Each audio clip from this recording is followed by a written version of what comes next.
3 minutes pour comprendre le système d'information de gestion. Les fonctions conditionnelles sont demandées dans chaque sujet d'examen. La plus classique est la fonction si. La première partie correspond à la condition, la deuxième, si la condition est remplie, la troisième, si la condition n'est pas remplie. Le tout séparé par des points-virgules. Par exemple, si tu as au-dessus de 10, tu es admis. Tu te positionnes en H2. Comme toutes les fonctions, tu tapes en premier le signe égal.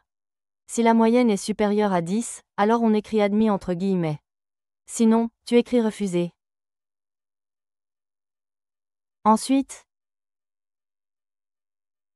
la recopie vers le bas de la cellule H2 qui aura un adressage relatif.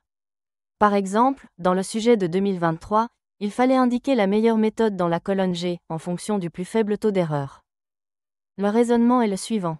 Si la cellule C14 est inférieure à la cellule E14, alors tu écris entre guillemets ancienne méthode, sinon méthode rêve. Des conditions peuvent être appliquées à des fonctions que tu connais déjà. Comme somme, qui devient somme, point, si, c'est-à-dire additionner en fonction d'un critère.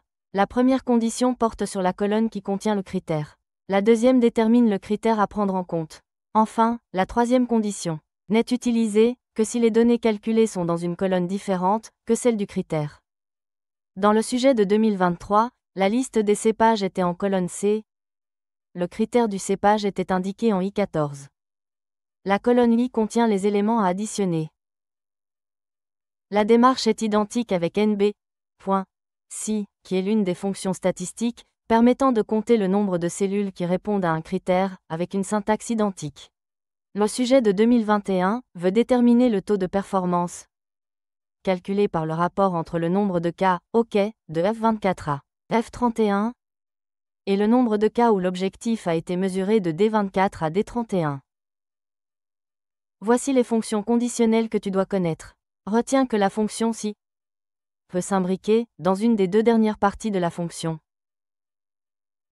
Retrouve tous les clips sur www.3minutes.online.